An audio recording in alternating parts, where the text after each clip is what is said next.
처음 하나님께서 우리 인간을 지으셨을 때 인간은 하나님과 직접 교제하며 온전한 기쁨을 누릴 수 있었습니다. 하나님은 첫 사람 아담을 보고 보시기에 좋았더라라고 말씀하셨고, 돕는 배필인 하와와 서로 협력함으로 영원히 하나님과 동행하는 삶을 누리게 하고자 하였습니다. 그런데 어느 날 뱀이 찾아와 그들을 유혹했습니다.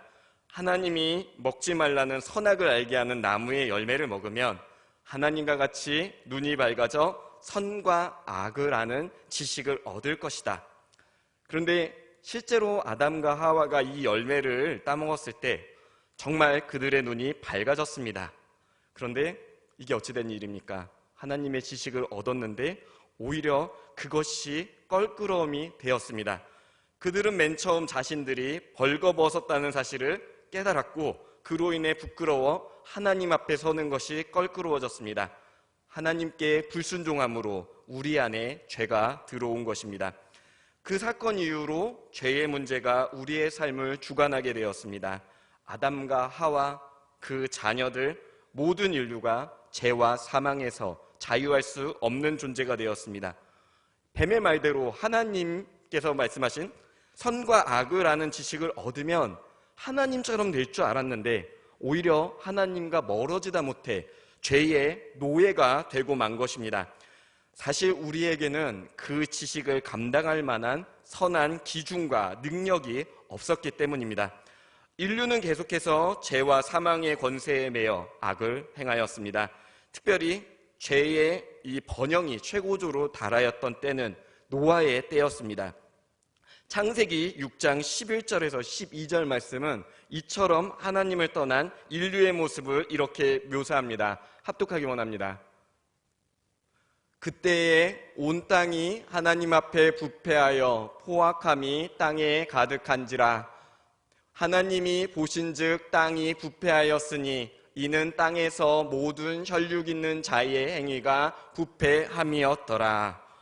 이처럼 죄인된 우리가 하나님 앞에 부패했을 때 땅에는 포악함이 가득했습니다. 모든 인간들은요, 부패한 죄인의 본성 그대로 행했습니다.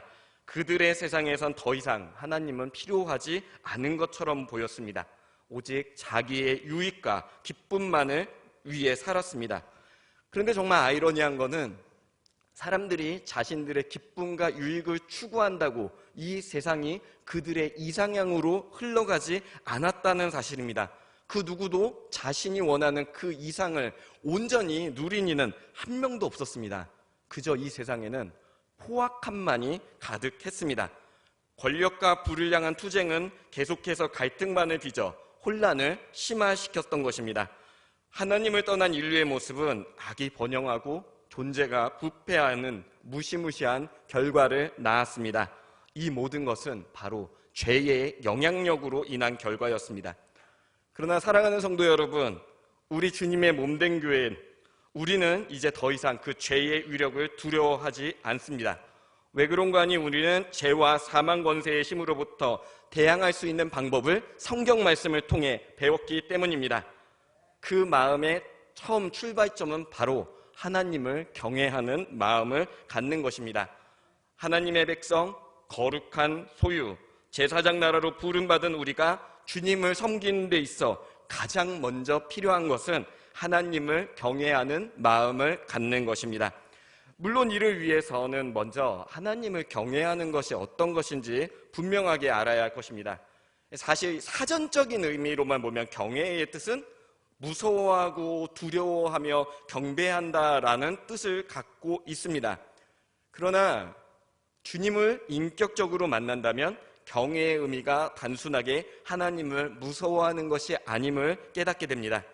하나님께서는 우리를 당신의 영광을 나타내기 위해 창조하셨으며 주님과 더욱 친밀한 사귐으로 나갈 수 있는 그런 존재로 창조하셨습니다. 그런 주님의 이 창조 목적, 원리를 깨닫고 주님께서 죄와 사망의 권세를 물리치신 생명의 주님이심을 믿는다면요, 우리는 하나님을 두려워할 필요가 없습니다. 잠언 기자는 하나님을 경외함의 의미를 다음과 같이 고백합니다. 잠언 8장 13절 말씀 함께 합독하시겠습니다. 여호와를 경외하는 것은 악을 미워하는 것이라. 나는 교만과 거만과 악한 행실과 패역한 입을 미워하느니라. 아멘.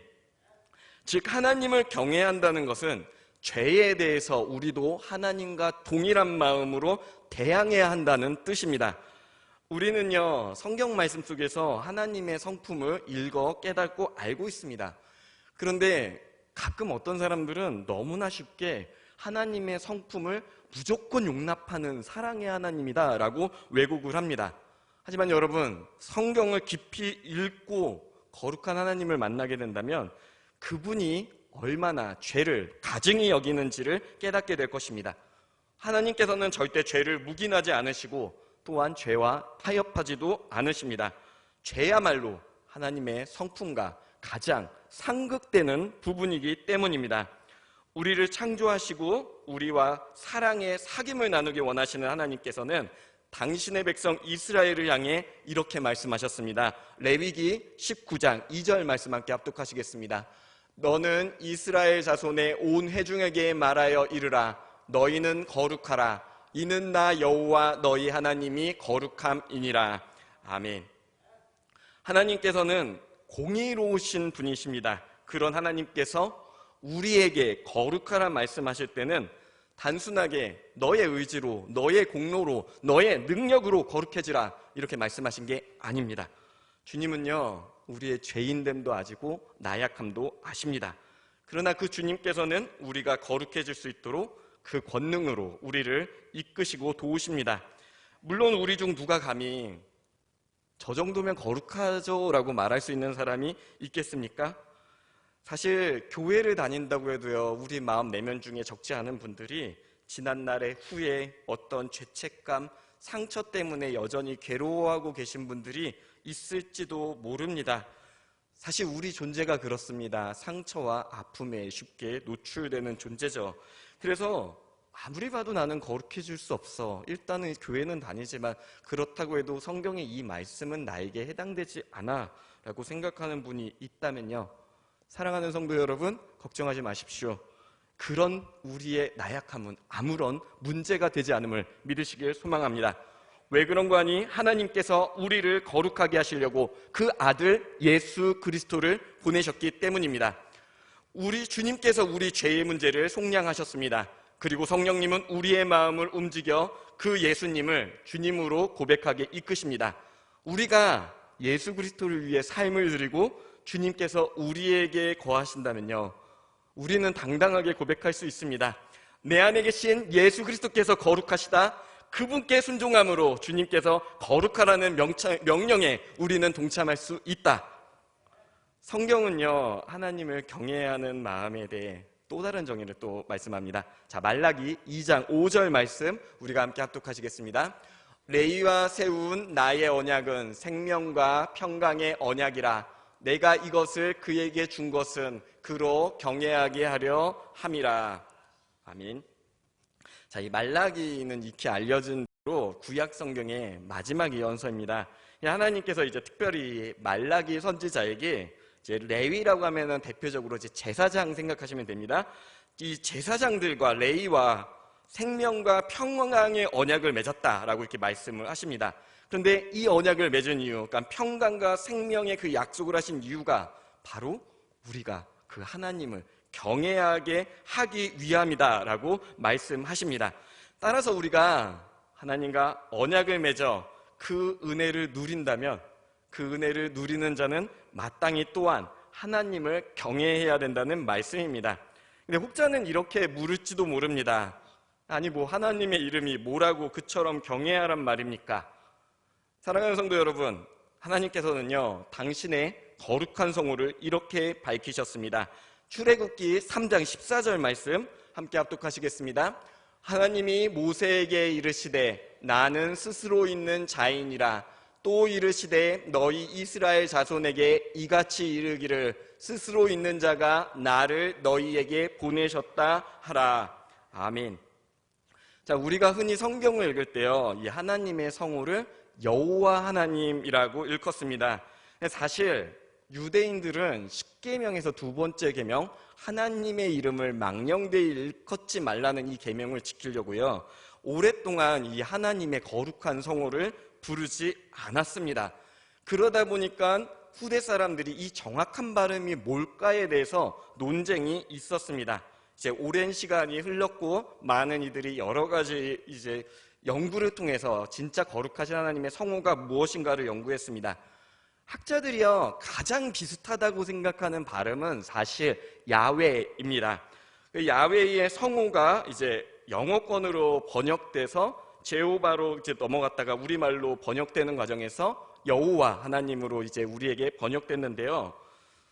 또 이걸 가지고 마음 어려워하시는 분들이 계신데 제가 분명히 말씀드리겠습니다. 자, 예수님의 이름이 영어권에서는 뭡니까? 지저스죠? 그리고요, 헬라어 성경에 보면요, 이에슈스입니다. 그리고 히브리권에서는 예슈아입니다. 우리말로 예수님입니다.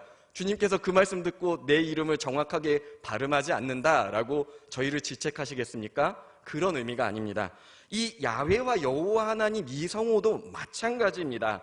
우리가 거룩하신 하나님의 그 성호를 훼손한다고 두려워할 것이 아니라 그분의 이름을 더욱더 사랑하는 그 믿음의 자세가 필요함을 마음에 새기시길 소망합니다. 자, 근데 각 나라의 종교와 신들은요, 각자 그 유래나 뜻이 있습니다. 왜 그런 거 아니에요?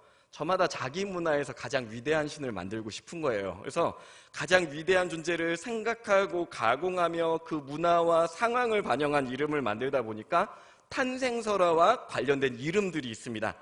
그런데 거룩하신 하나님의 성호는요, 그런 게 없습니다. 유래가 없습니다. 오로지 이것만 있습니다. 하나님께서 모세에게 스스로 있는 자라 말씀하실 때 히브리 말로 예흐에 아쉐르 예흐에 이렇게 말씀하셨습니다. 그래서 많은 이들이 말하기를 이 야훼 하나님이다라는 설명은 이 히브리 말에서 파생된 스스로 있는 자다. 나는 너희들이 하는 그 가짜 신들과 다른 처음부터 있던 지존한 너의 하나님이다라는 그 이름의 뜻을 담고 있는 것입니다. 이 하나님의 이름은요, 그 자체로 완전하고 탁월하며 흠이 없으신 분이심을 그 거룩한 이름 안에서 우리에게 보여주시는 것입니다. 그 이름이 바로 모든 것의 근원이 됨을 믿으시길 소망합니다. 자, 이제 중요한 것은 우리의 마음과 생각을 어디에, 그 마음의 문을 어디에 여는가입니다. 우리가 하나님의 말씀, 그분의 뜻에 마음을 열면 좋겠지만 대부분의 사람들은 마음이 다른 데로 가는 경우가 많습니다. 특별히 타인을 비판하고 깔아뭉개는 이런 이슈들이 귀에 활짝 열리죠. 특별히 이제 인터넷을 보면은 이제 한때 이제 가짜 뉴스라는 말이 굉장히 유행을 했습니다. 판치는 결국 사람 이야기인데 이것이 사실은 우리 안에 있는 그런 심리 때문일 것입니다. 누군가 유명한 사람의 사생활에 대해서 험담을 늘어놓는 기사는요, 늘 돈이 된다고 합니다. 그래서 이 남의 험담을 늘어놓는다는 뜻이 가십이거든요. 그런데 한때 신문에는 가십란이라는 게 있었을 정도로, 그러니까 유명한 이들의 그 비판과 험담을 늘어놓는 게 아예 신문 한 지면에 소비가 되는 그런 시대도 있었습니다. 근데 사실 이러한 거는 우리의 죄인된 본성에서 나오는 것입니다.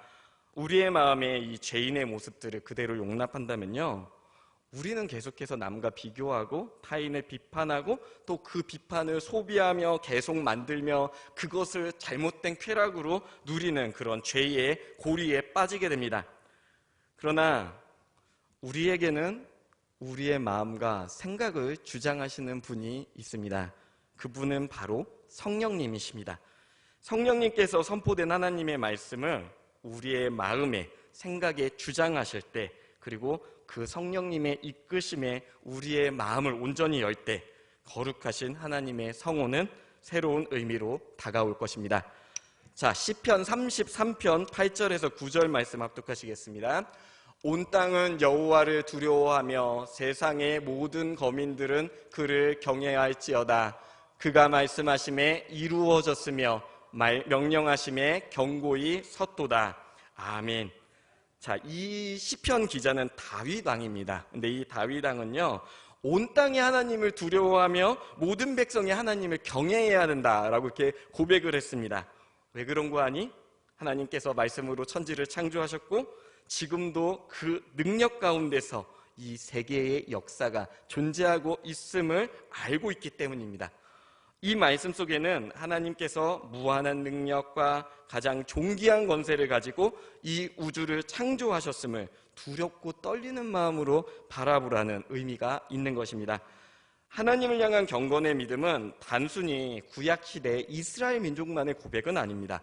자, 베드로후서 3장 7절 말씀도 함께 합독하시겠습니다. 이제 하늘과 땅은 그 동일한 말씀으로 불사르기 위하여 보호하신 바 되어 경건하지 아니한 사람들의 심판과 멸망의 날까지 보존하여 두신 것이니라. 아멘.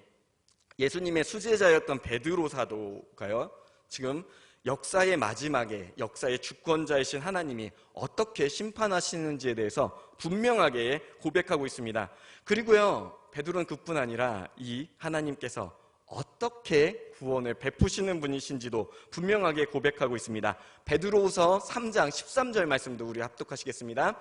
우리는 그의 약속대로 의가 있는 곳인 새 하늘과 새 땅을 바라보도다. 아멘. 자, 하나님께서는 심판해 주시지만 또한 새 하늘과 새 땅을 말씀으로 창조하셔서 우리에게 영생을 허락하시는 선하신 하나님, 능력의 하나님, 주권자 하나님이심을 이렇게 고백하고 있는 것입니다. 이것이야말로 우리가 믿는 하나님의 놀랍고 참된 능력이지 않겠습니까? 다윗 왕은 이런 전능하신 하나님을, 그리고 신약의 베드로 사도도 이런 전능하신 하나님, 동일한 하나님을 경외하는 마음으로 섬기고 사랑했던 것입니다.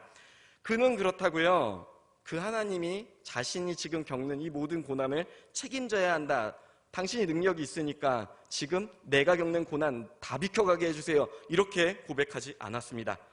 자신이 큰 고난 가운데 있을 때 오히려 선하고 전능하신 하나님을 더욱 높였습니다. 주님, 저는 죄인이고 나약하고 고난받지만 당신은 다르십니다. 내가 그런 주님을 찬양합니다. 경배합니다. 자, 시편 22편 22절에서 23절 말씀 우리가 함께 합독하시겠습니다.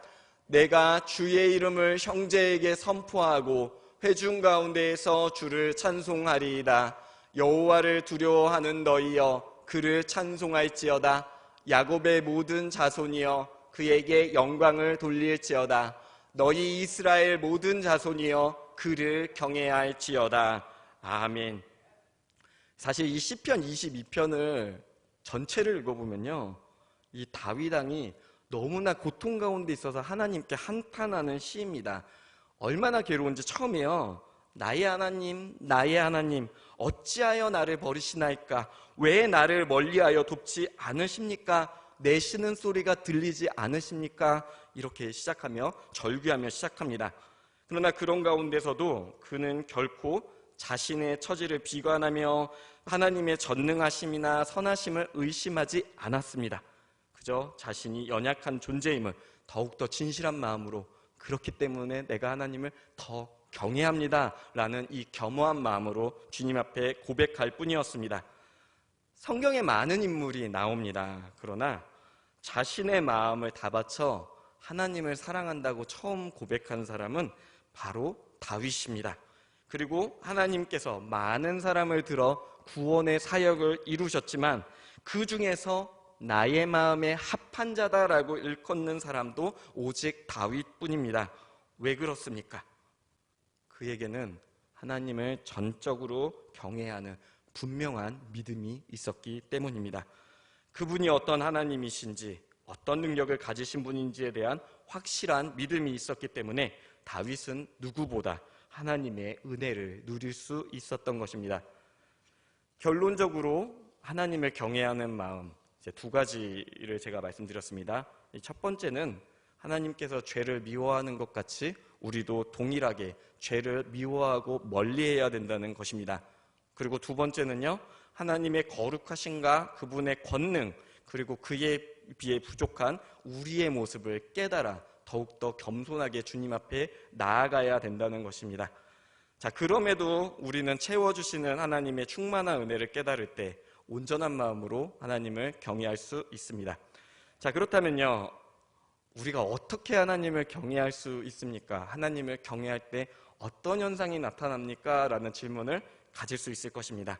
자, 제가 분명하게 말씀드리겠습니다. 하나님을 경외하는 자에게는요, 바로 순종의 열매가 맺어집니다. 우리가 하나님께 순종하는 동기는요, 오직 하나님을 경외하는 마음에서만 의거합니다. 경외하지 않는데 순종한다는 거 뭔가 잘못됐죠?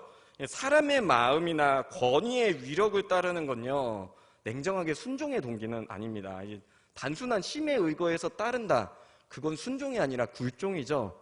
사랑의 동기로만 따른다, 그건 순종이 아니고 호의입니다. 그러나 그분을 우리가 사랑하고 그분을 인정하는가, 그 넘어 그분을 경외하는 마음이 있을 때 우리는 그분의 말씀에 순종할 수 있습니다.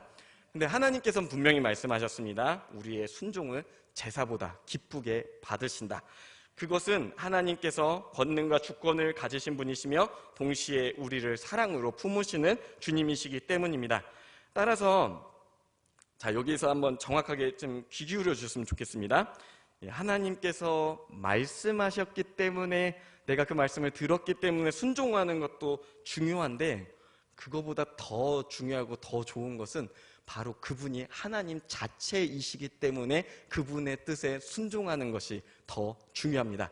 바로 우리 경외하는 그 하나님, 그 마음을 가질 때 여호와 하나님, 그 거룩한 이름 자체가 바로 우리의 경외함을 받아 마땅한 분이시기에 우리는 그분의 말씀에 순종해야 합니다. 제가 어떤 분들이 가끔 이런 간증을 하세요. 하나님께서 저에게 말씀을 하셨는데 제가 씨름을 하며 순종하지 않고 있다가 어느 순간에 내려놓고 뒤늦게 순종을 했습니다 라는 이런 간증을 합니다. 결국은 하나님의 뜻을 따랐고 하나님과의 그 교제 과정이 있었으니 얼마나 감사합니까? 하지만 더 좋은 것은 바로 주님의 뜻에 순종하는 것이었을 것입니다. 왜 바로 순종하지 못하였느냐? 그 하나님을 경외하는 마음이 부족했기 때문이지 않겠습니까? 하나님을 경외하는 마음이 부족하면요, 제일 먼저 나타나는 생각이 하나님의 뜻보다 나의 뜻이 우선이 됩니다. 하나님의 뜻은 내가 선택할 수 있는 것 중 하나겠지라고 이렇게 생각하는 경향이 생기는 것이죠. 그러나 사랑하는 성도 여러분, 하나님께서는 이미 우리가 하나님의 뜻에 순종할 수 있는 모든 것을 베푸셨으며 우리가 그 순종에 동참하기 원하심을 믿으시길 소망합니다. 우리에게 능히 주님을 경외하고 그분의 뜻에 순종할 수 있는 길을 주님은 이미 닦아놓으셨습니다. 그 순종에 동참하는 자는 놀라운 은혜를 누리지만 불순종하는 자는 결국 심판의 길에 놓일 수밖에 없습니다. 자, 오늘 본문 9절에서 11절 말씀 함께 합독하시겠습니다. 이스라엘아, 여호와를 의지하라. 그는 너희의 도움이시오 너희의 방패시로다. 아론의 집이여, 여호와를 의지하라. 그는 너희의 도움이시오 너희의 방패시로다. 여호와를 경외하는 자들아, 너희는 여호와를 의지하여라. 그는 너희의 도움이시오 너희의 방패시로다. 아멘. 자, 오늘 시편 기자가 우리에게 주는 교훈, 하나님을 경외하는 마음의 본질을 이제 이 마지막 절에서 간략하게 소개했습니다. 우리에게 하나님을 의지하는 마음을 가지라 하시는 것이죠. 그분이 우리를 도우시고 보호하심을 믿고 그분을 경외함으로 나아가라. 그때 주님께서 우리를 지켜주신다. 왜냐하면 그분은 바로 참 하나님이시기 때문입니다. 사망 권세의 어두움을 빛으로 비추실 능력의 주님은 오직 하나님밖에 없으십니다. 그분이 바로 이 순간에도 살아 숨쉬며 돌보시는 나의 하나님, 그리고 우리의 하나님이십니다. 사랑하는 성도 여러분, 여러분의 마음을 그 생명의 길에 여시길 소망합니다. 거룩하신 하나님의 성호, 그 이름 안에서 참된 회복을 누리고 참된 자유를 누리십시오. 참된 한 분 하나님께 영광 돌리며 그분이 주시는 기쁨, 자유, 생명을 누리는 저와 성도님들이 되시길 소망합니다. 기도하시겠습니다.